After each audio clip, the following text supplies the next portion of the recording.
The backdrop of rising tensions and outright show of disaffection with the hike in electricity tariff, organized labor has vowed to sustain its protest indefinitely until the government responds to its demands. Although the federal government promises to hold a meeting to review the demands of organized labor, the workers seem resolute in their decision to embark on an indefinite strike till the hike is reversed.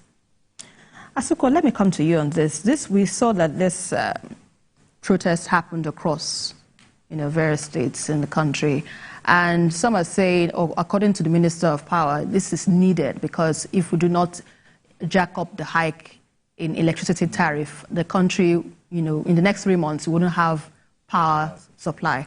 But what do you make of this development, and how do you think? Do you think perhaps, let me start with this, do you think perhaps it's the right move of the government in taking this decision? Well, I would say, one, we are just going to look at it in two different ways. The sector, that particular sector, is bedeviled by lack of funds. That is one. Right. And we won't push the lack of funds on the current discourse.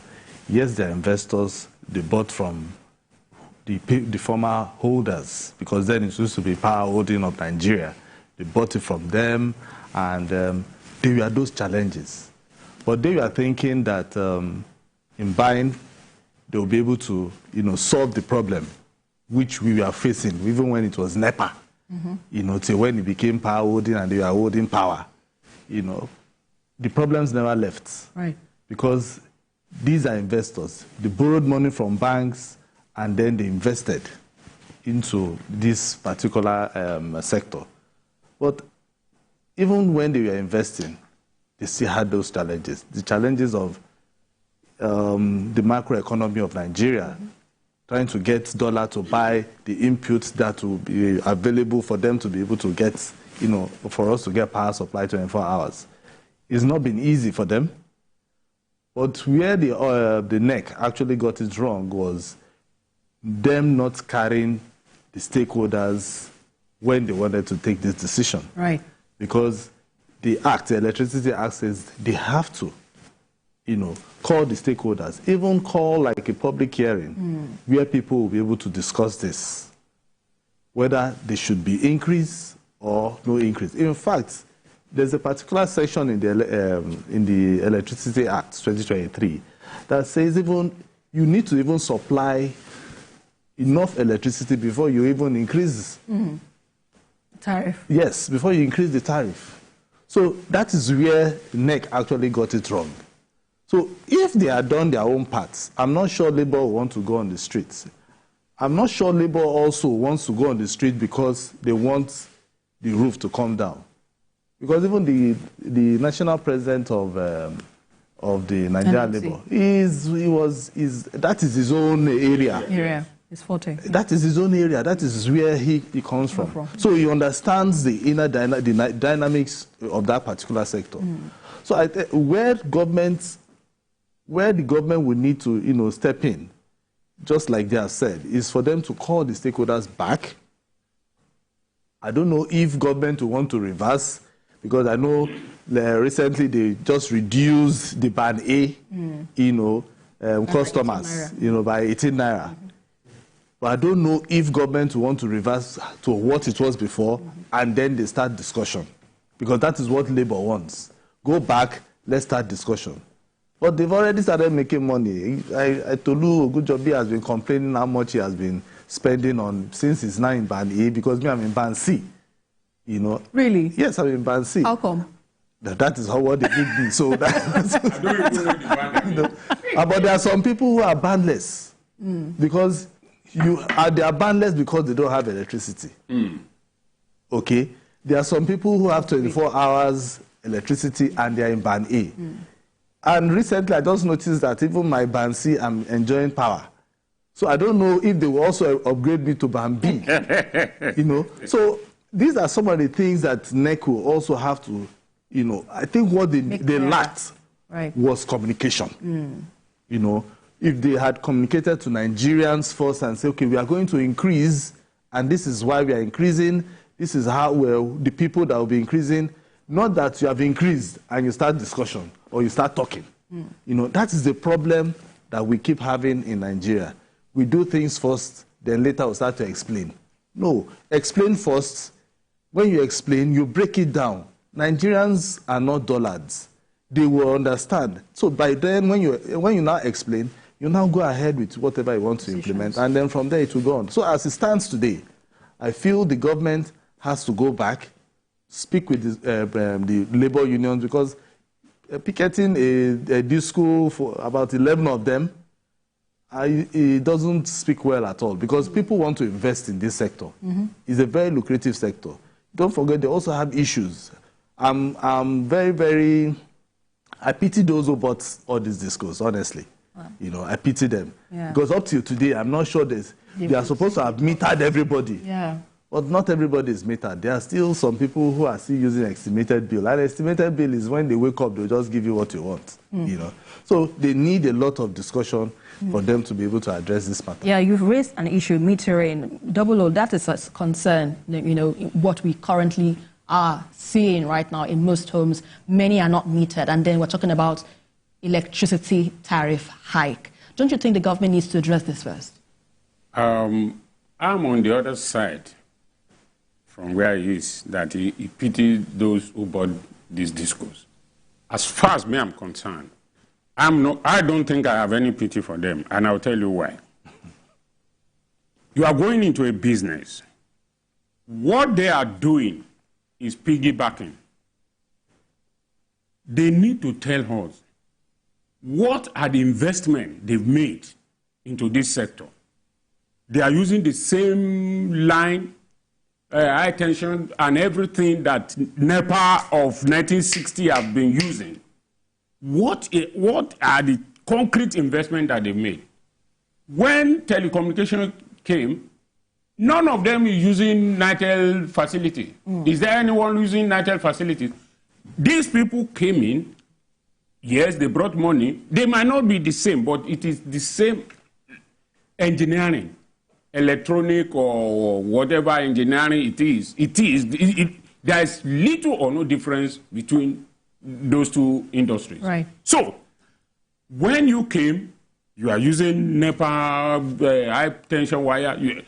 When you want to take light to your house now, you buy the wire, you buy the transformer, you buy everything, and they take it over, and it belongs to them. What are the investments that they've made? Now you have not made concrete investment. You have not improved your services. Then you are increasing the tariff. Where does that work? What they needed to do, even if it is segmental, look, there are ways they can do this thing. Okay, where you know there are industries, you make sure you supply these industries consistent light for 3 months, then you call them and say, I'm sure you have enjoyed power for 3 months. If you want this to continue, we have to increase this.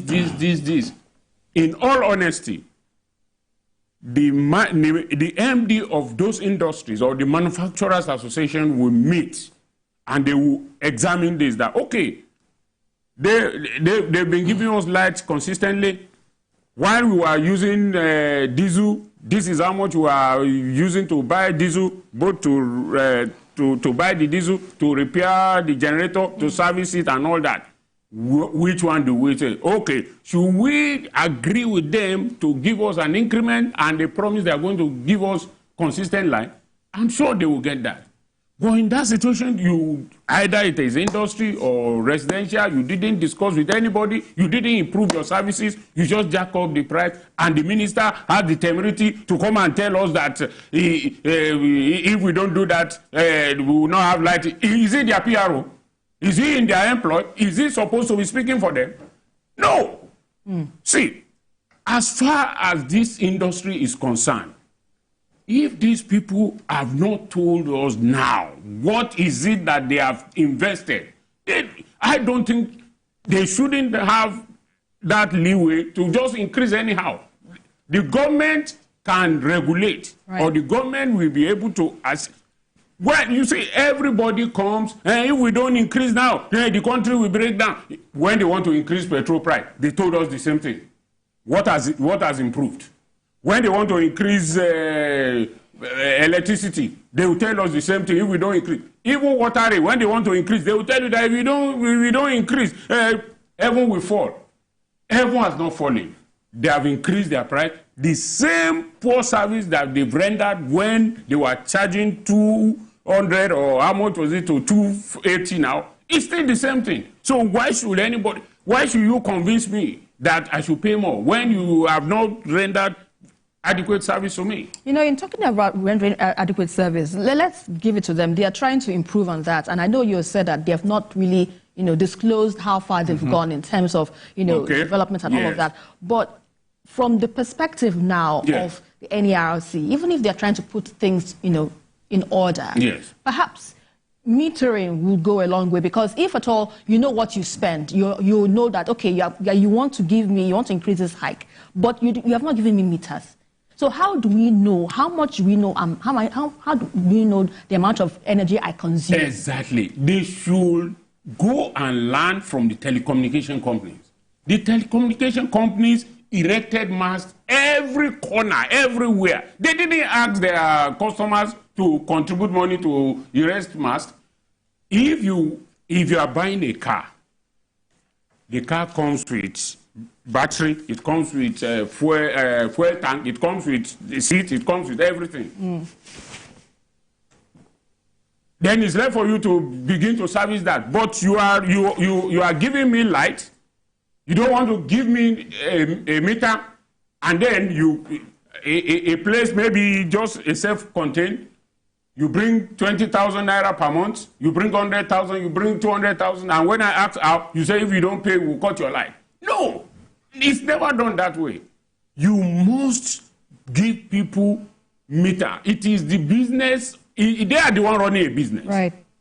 They are the one running a business. So they should be the one to provide that. Look, I always talk about this telecommunication thing.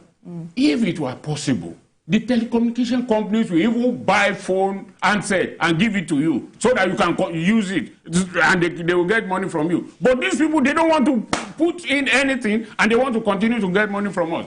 You don't give me meter, you ask me to pay a rate that is outrageous. There's no way you can get it. All right, they must invest. All right, I understand we have a call. Mr. Adekunle, if you're online, please go ahead with your contributions. Question. Oh, apologies there. We lost him. We lost the line there.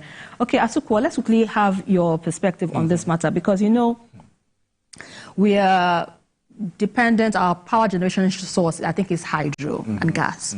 But we've not explored other alternative sources. We have renewable energy sources. We have solar. We have, so many other renewable energy sources. And of recent, we understand that the president signed a law that each state should have, like, how will I call it now, to be in charge of power generation. So now they brought it down to exactly the concurrent, to the concurrent list. So each state have responsibility to ensure that they have power in their state. But then again, it begs to the question, are we ready to explore other sources of energy aside from just depending on hydro and gas? That's a very good question. I know why you're asking me that, because we need to start thinking about renewable energy. Nigeria is not lacking in solar. Absolutely. You understand? It's not lacking. And that is why I think the government should begin to look at policies that would help us to begin. So if anybody wants to go into solar energy, the input, the equipment for solar energy should be 0%. Your importing has to be 0%. But right now, I don't know whether you've seen online, most companies are now going into solar. They will just sell you solar energy, but how much is it? You see 4.5 million. To buy inverter, to buy the battery and the panel and everything. That, it will now be depending on the kVA, capacity, the capacity. So by the time it's this expensive, people will run away. Not that I don't, by the time I calculate it, I think I should be spending, some people will spend close to 4.5, in a year for it. and this is something that will last you for years. Absolutely, that's a long-term project. But Nigerians, we are talking about the present. Do you have the purchasing power now to buy it?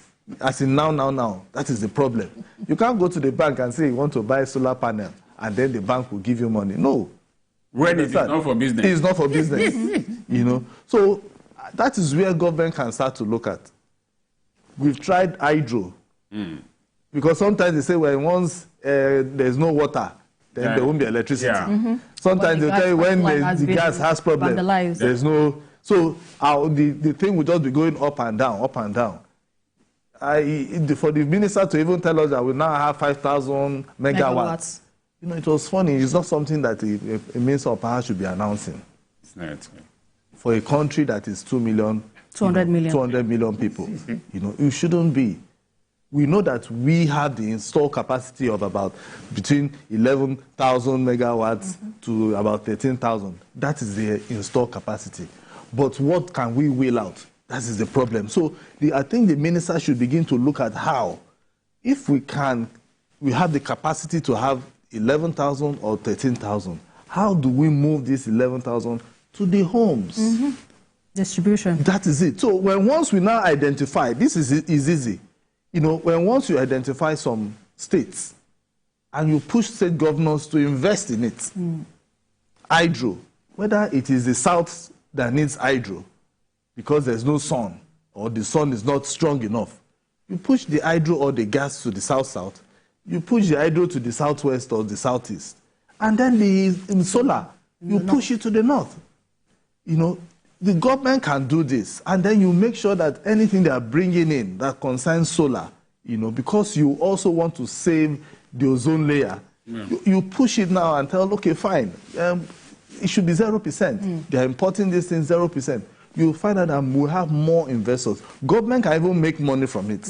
More companies will go into it. More unemployment would even be created. Yeah. All these our graduates of physics and electronics. Yeah, electronics, they will move into that. That's some of the, you know. Right, let me hold your thoughts. I understand we have a call from Iju. Additional, if you're live, please go ahead with your contribution. Yeah, good evening. Good evening. Thank you, and ladies. Good evening. Yes. Yeah, good evening. Yeah, to me, I will support the other man point, in the sense that, you know, when if you're a business person, if you are buying anything, you need to do your own due diligence. These things I'm buying, how does it run? How do I need to improve on it? What are the things I need to do? Most of the people that bought the disco then, they just use the form of politics to give them those things. They are not qualified. In fact, I don't want to mention disco. Some disco are already dead in this country, that they do nothing. You understand what I'm saying? So the problem is from day one. You see, what I expected the current government to do is, in fact, they need to look at their papers and see how they can. If some of them are not viable again, they should just disband them and maybe put something on state again. Because they don't know what they are doing. Corruption is so high there. If you see most of their side, if you see what they are doing, if you see what most of them are different companies. You understand me? So the problem is not the government. The problem is really the disco. Right. All right. Point taken there. Thank you so much. All right. Thank you so much. Additional you know, the thing is, one thing about that disco thing, when they were selling these licenses, I think what happened then was the government then just wanted to just let go and say, okay, that is what Labour wants. Okay, take. And then they started selling to their friends without having those who they sold it to, they have the capacity, you know, to be able to run that business. Right. You understand? So that is the problem. That's why we are having challenges. Now, people are saying, take the license. It is also not easy to take this license. People should just go and research. It's not easy. I think they are supposed to renew. They've had their 10 years. 10 years, yes, I know. They can renew now, and in the process of renewal, they may not. But is it easy? You know, one thing about, people are saying that they should renew, they should renew. Have you gone to check everything that is around the clause for renewal, or where they sign these things? Right. Anyway, we need to be very careful. So I think government is also looking at all those clauses, because government, you cannot say you want to go and collect somebody's license and then you tell the person bye-bye. No, there will be other things around it which might even make our government to even pay them some amounts of money. So government will be looking at all those things. So people should also be careful. Let's read what is in those clauses. Let's read the agreements, the MOUs that they were signed before we begin to say, collect the licenses from these people. Okay, go on. Oh. In last 3 weeks ago, there was a heavy rain, and many lines were destroyed in Sango area. Up to this moment we are speaking here, some people have not had light. Many of those people are unmetered, yet they will get bill at the end of the month. Yes, so where do you write that? I mean, where is it done? But if I have a meter, and you don't give, for instance, I have a meter in my house. If you don't give me light, it's still there. Your unit, your unit is still there, so they are the ones losing. And that is the reason why some of them don't want that meter to go around, because they know that when they come to my house and they say they want to, I say, go and check. I didn't bypass anywhere. If you give me light, you get your correct reading. Right. Whatever. But if you don't, people who don't have meter, how do you now? You give somebody who you have not given light in the last 1 month 20,000 for what for? It's even more than that. Yeah, they would have continued to exhaust this topic, but we need to go to the next issue of discussion, where reality has it that only way change comes is when leadership is by example.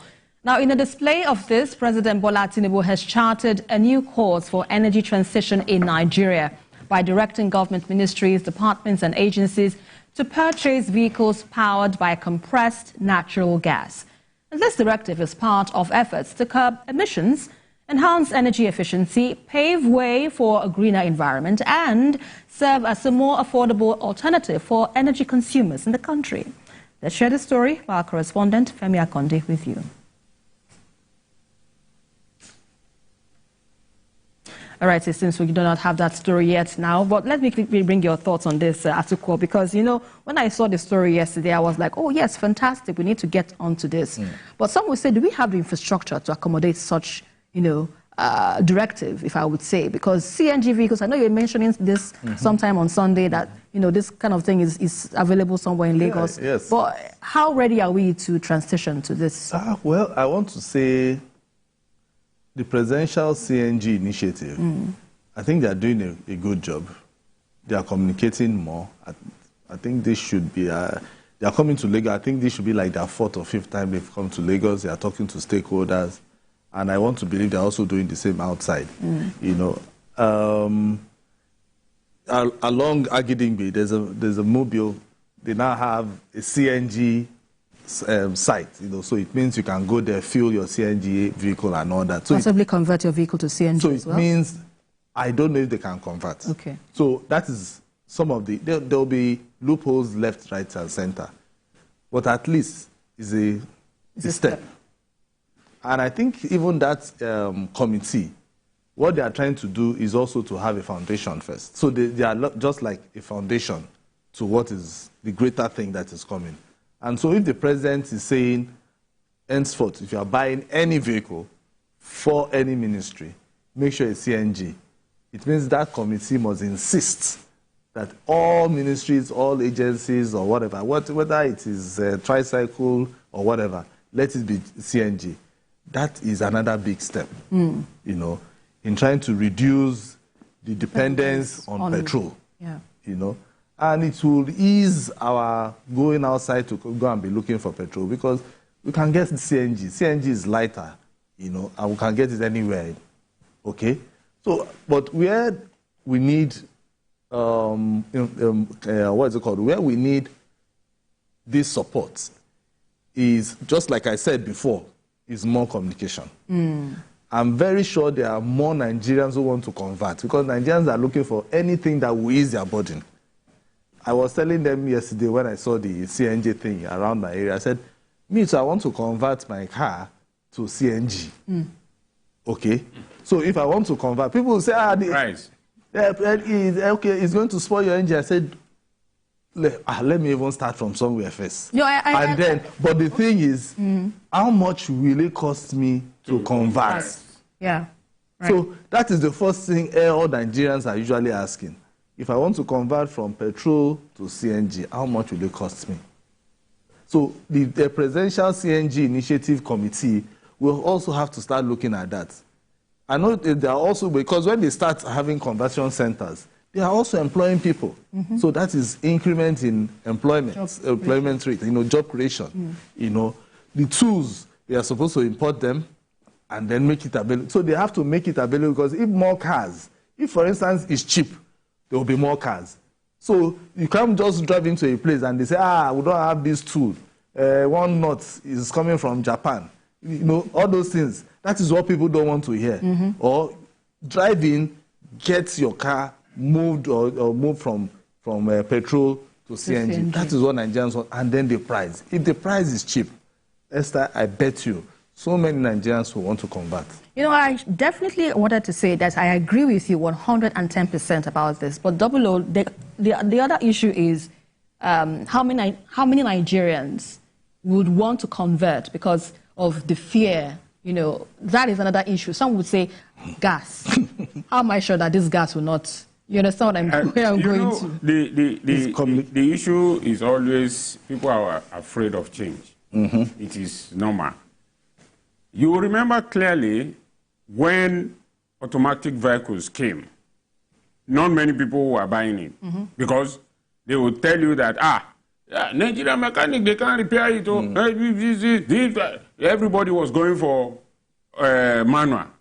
But at a point, there was no need for anybody to preach to you or to tell you when people converted to the automatic now. Now you can hardly find any vehicle that is not automatic. What the government needs to do now is, do we have enough stations that can serve CNG? If I'm driving my car now, I leave TVC. Before I get to 2-3 streets, I'll see a filling station where I can fill up my petrol. If I convert to CNG, will that be the same thing? Because all this one that they are talking, I must confess, I've not, or maybe I've not noticed anywhere that they have a CNG station in this Lagos. Like I told you, they are constructing one in Agidingbi. Oh, it's still under construction. Yes. Okay, I came through Agidingbi. So if all Nigerians convert their vehicle today to CNG, where are we going to be getting? Baby steps. The first thing we should talk about is, where are these CNG stations? And then the government also must walk its talk. Yes, it's good that the president has directed that the agency should buy CNG vehicles.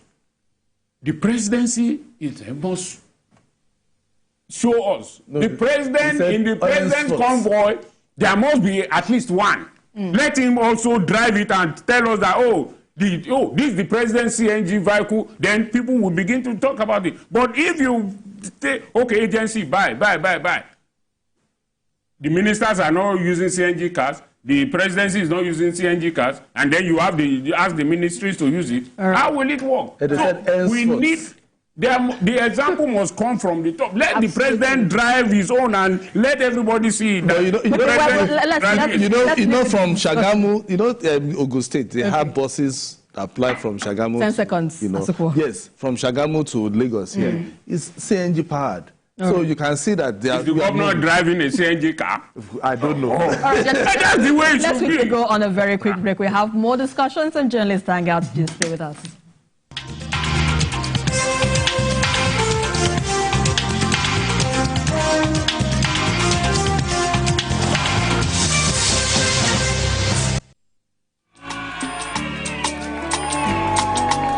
New beginnings are always colorful.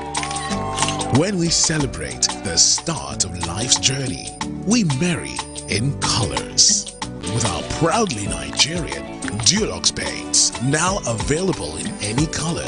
Express your world however you want it. Visit a Dulux color center to get any color instantly. Dulux, let's color.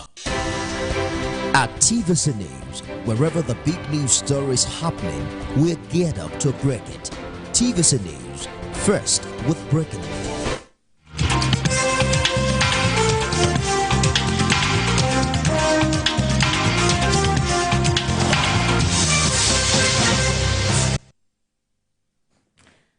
Now, from small starts to becoming a formidable part of Nigeria's defense system, the Nigerian Air Force is a testament to resilience, strength, and unwavering dedication to safeguarding the country's territorial integrity. As the Air Force prepares to celebrate 60 years of existence, tagged leveraging strategic partnerships in the aerospace innovations for regional security.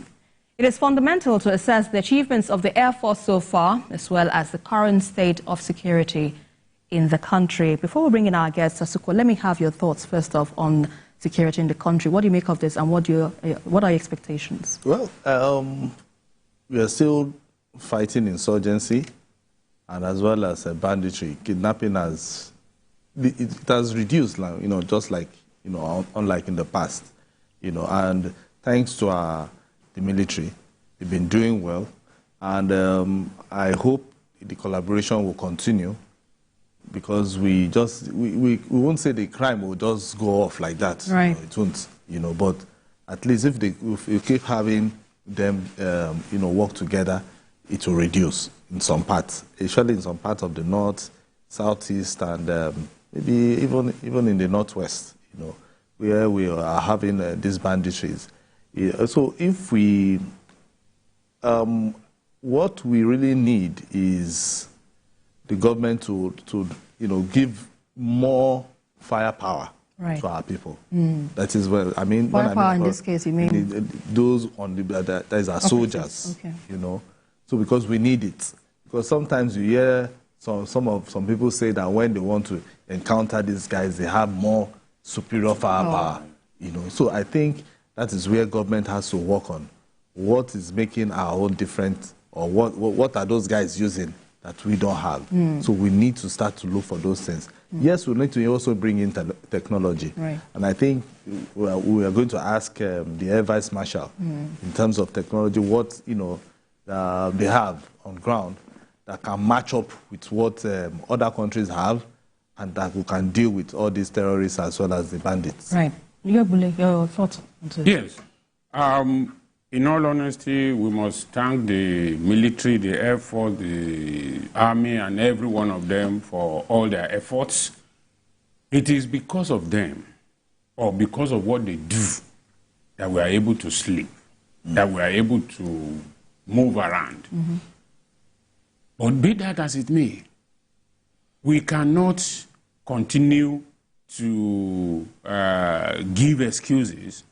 We also need those who have the political and the financial power, I mean at the federal level and state level, to encourage them, to give them more weapons. Because in a situation, just as he has said, where we send them out to go and confront bandits and all that, you don't know the firepower that those ones have. So we must make sure that we equip our own to such a point that at any point in time, they feel satisfied that, look, we are going to take this off. And when anything happens to them, their family must be taken care of. And that is, in fact, that is one of the most important. Because if I know that if anything happens to me, my family will not suffer, people will give their all. And that is what is happening in other countries.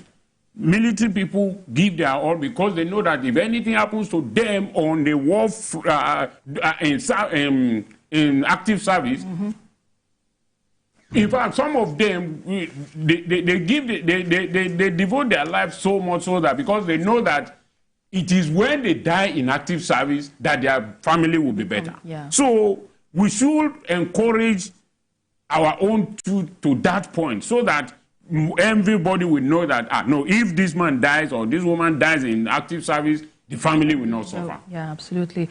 Well, let's quickly bring in our guest now joining us for an exclusive interview on the celebration of 60 years of existence of the Nigerian Air Force is their Director of Public Relations and Information, Air Vice Marshal Edward Gapkwet. Thank you so much for your time with us on Journalist Hangout. So yes, Nigerian Air Force will be 60. So tell us now the significance of this milestone and what it means for the country and, of course, the people.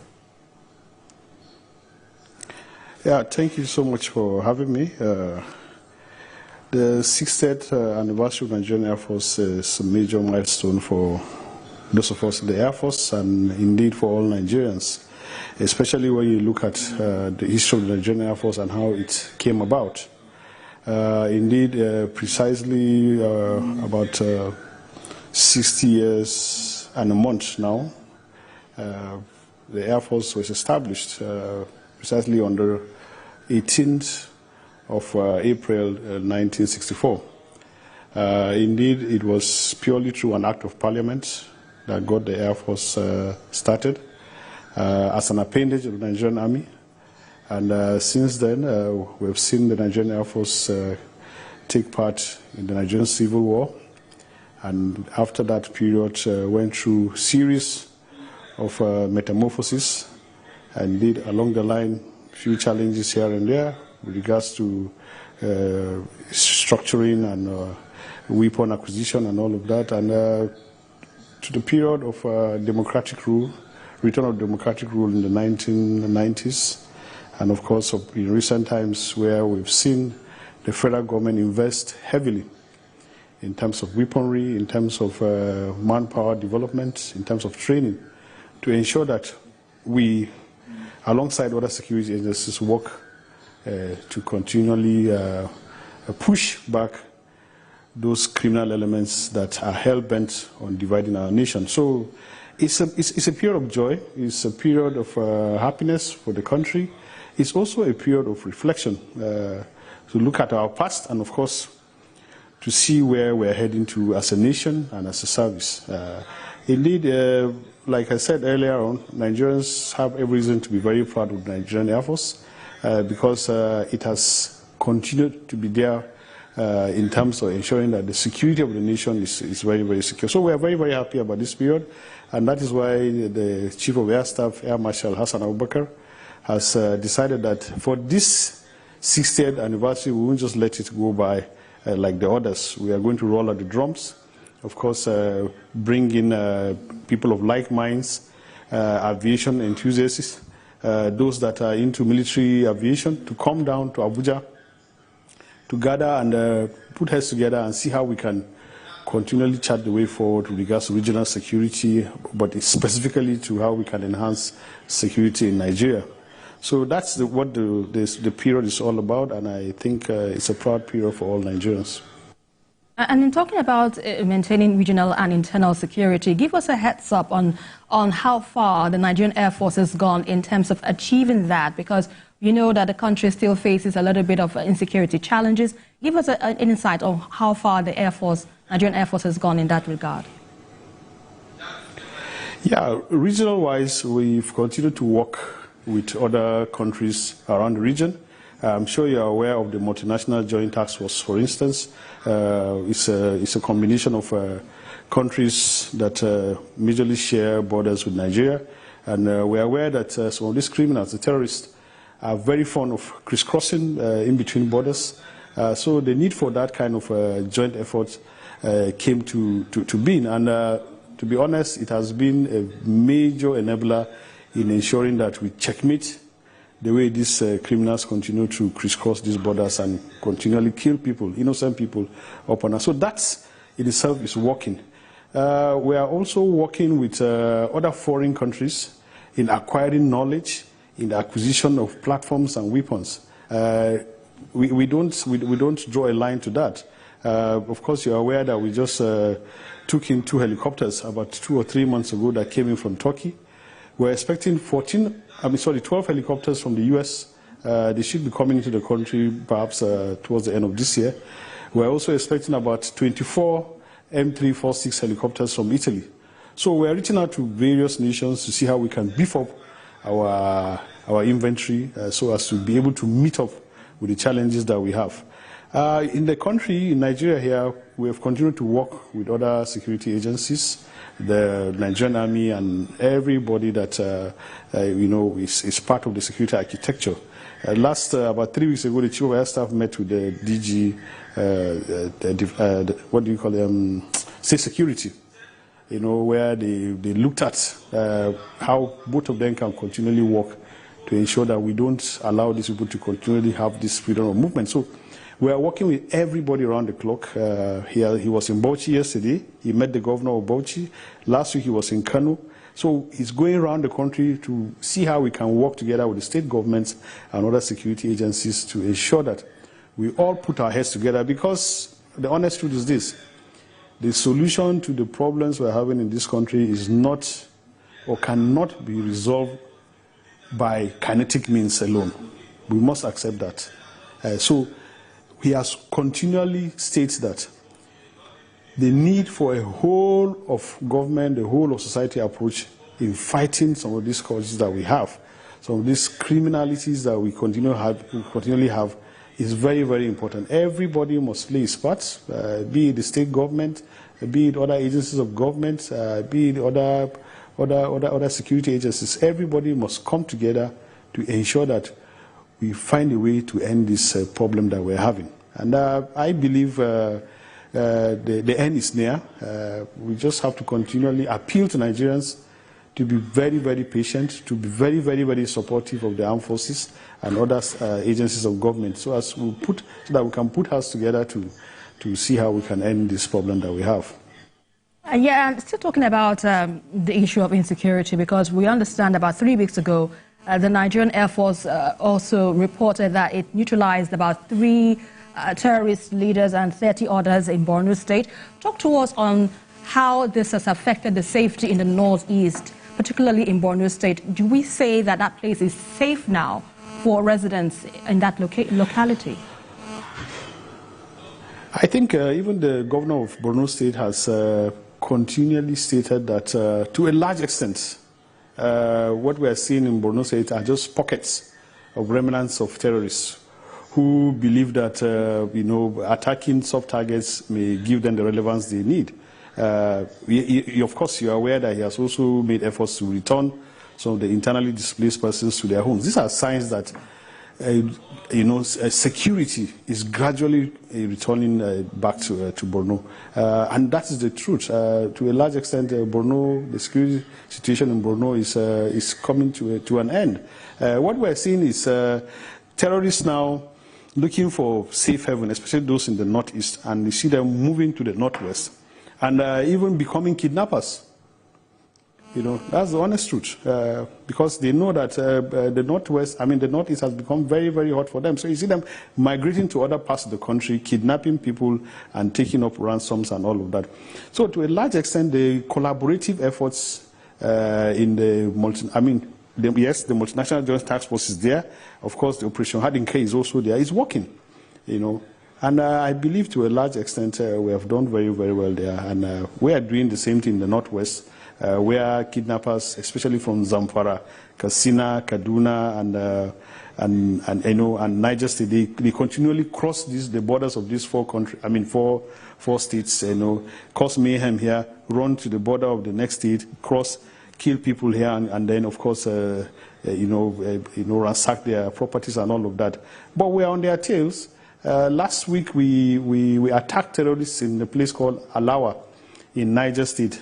These were the same terrorists that attacked one of our army units somewhere in Niger State, and it was a successful strike. So we are continually working to make sure that we strike them. 2 weeks ago, we hit them at Mandara Hills. About 3 weeks, the same 3 weeks ago, we were able to find them somewhere around Shiroro. So we're all over the country. We're not just working up here in the north. In the southeast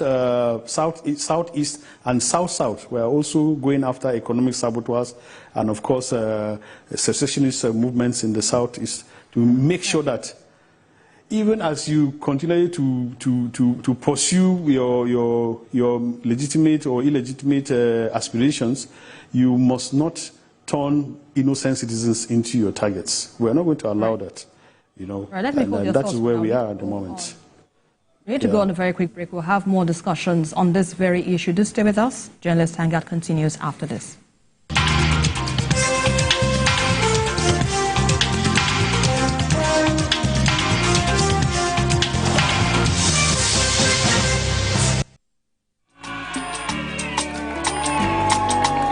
New beginnings are always colorful. When we celebrate the start of life's journey, we marry in colors. With our proudly Nigerian Dulux paints, now available in any color. Express your world however you want it. Visit a Dulux color center to get any color instantly. Dulux, let's color. At TVC News, wherever the big news story is happening, we're geared up to break it. TVC News, first with breaking news.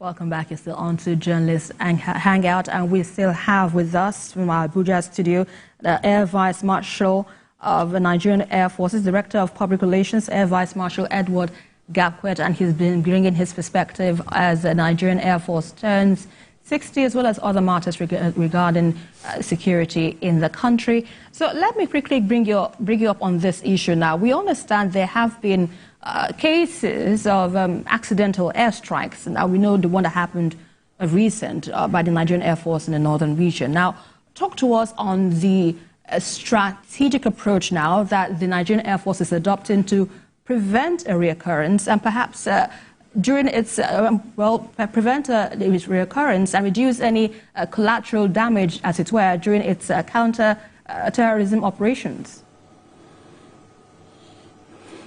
Okay, thank you so much. Unfortunately, collateral damages are sometimes difficult to avoid when you are fighting insurgency, like the one we are having in this country. The best you can do is to, as much as possible, minimize it to the barest minimum. And that is what we're seeing with our current Chief of Air Staff, Air Marshal Hassan Bala Abubakar. You recall that he became the Chief of Air Staff sometime in June last year, and incidentally, when he came on board, there was this case of accidental strikes in Nasarawa State, in a village called Rukubi. And because of the several outcries on this particular strikes, he felt it was important to review the footage of that particular strike and see where things might have gone wrong. And of course, a committee was set up. It looked at the battle damage assessment footages and went on ground to really ask questions. And indeed, it was found out that mistakes might have been made. And what did he do? Immediately, he went to Nasarawa State, interfaced with the governor and the emir of Lafia, and then met with the families of the victims and some of the victims, and apologized to them and took responsibility. Indeed, till this moment, we are still working with the National State government to look at ways in which the Nigerian Air Force will ameliorate the sufferings that some of these victims are going through. And I think that is the way to go. And I don't think we have seen that in a long while, where a service chief owned up to mistakes being made, not under his his regime, you know. And I think he should be commended for that, because ordinarily it could have been very easy for him to say, well, it didn't happen under my watch, so I'm not responsible for it. But he owned up. And I think, in fact, even some of the victims were very, very shocked. The Emir of Lafia told him that he has never seen something like that. And the process is ongoing to make sure that we ameliorate some of the problems that these people are having. Now, moving forward, what has he done with regards to these issues? Our pilots, especially, are interfacing with other foreign air forces, specifically the U.S. Air Force, in how to gain more knowledge with regards to what we call air-ground integration. That's the ability for you flying to relate with those on ground to make sure that whatever you're going to fire at is exactly what you're after. Of course, the new platforms we have also use what we call precision-guided weapons. Weapons that will directly go to the target that they are looking for without necessarily harming those around that particular target. So, and that is why, to a large extent, you don't hear about collateral damages in our strikes, especially in the last 1 year. So, a lot of things have been done. We have a safety school now somewhere in I think, Osogbo also. And these schools, this particular school is where all our operational personnel must go to before they are deployed out there in the field. So these are some of the measures being taken to make sure that we upgrade the knowledge of our personnel so as to minimize some of these collateral damages. But definitely, there is no country that will, or there is no armed forces in anywhere in the world that will deliberately go and begin to kill its citizens. So some of these things are unfortunate, but I think we are moving forward on that. Right. Well, my colleague here, Atuko, has a question for you. Atuko. Yeah. Okay, Air Vice Marshal, I wanted to, you said something about air and ground operations, and I was wondering what the relationship between, you know, the Air Force and the soldiers on the ground. I don't know what the relationship is, so that we can avert, you know, some, especially when you guys do the work from the air, you know, they should be able to do, I don't know, they do the mop-up. What is the relationship between those at the top, that is the air, and those on the ground? And then I also wanted to ask, your operations in the Northwest, how has it been? How has it gone so far? Because we seem to be having this issue about banditry in the Northwest. And does it give you people a lot of concern, as in the banditry in the Northwest? Does it give you people concern when you are in your offices? Okay, let me clear this. We get to hear some of these allegations that the military are not working together and all of that. I beg to disagree. Okay. I think our relationship, you know, right from our days in NDA remains the same. We are operating as a single entity. And I remember one of my colleagues would always say that there is no trophy for any single service at the end of all of this.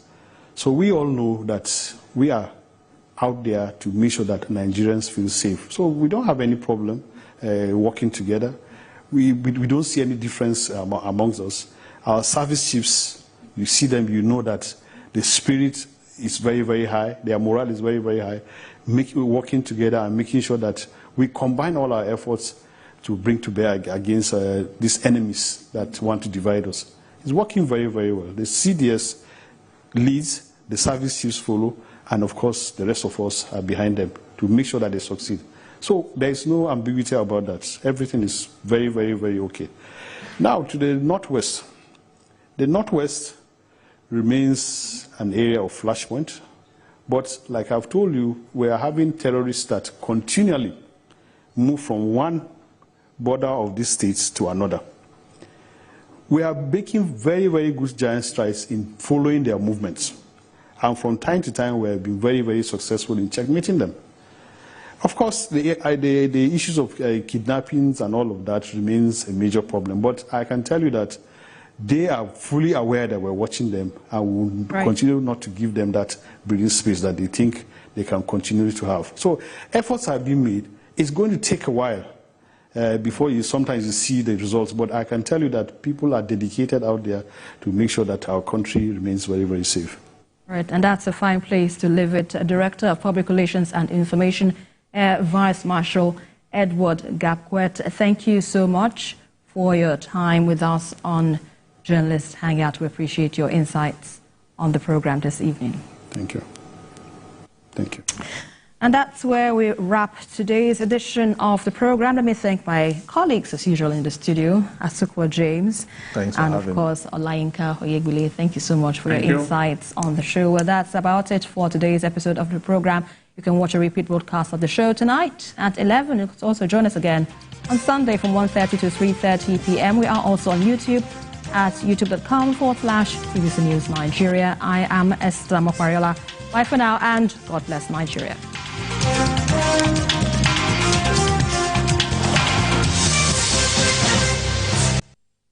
last year was a shutdown.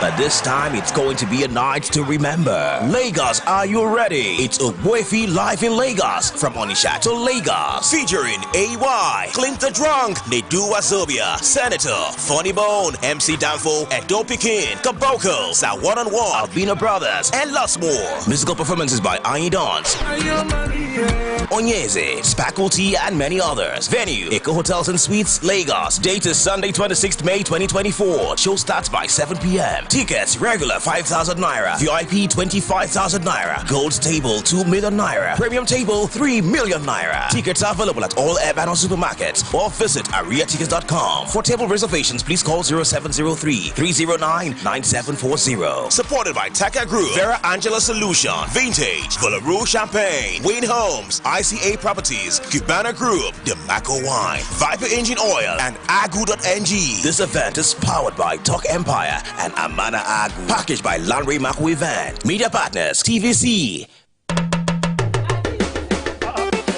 Madam, good morning. This one way everybody they follow you go market this morning. They go. It don't reach where these boys them go collect their vaccination. But Peter and John, they no be small pikin again. Landlord.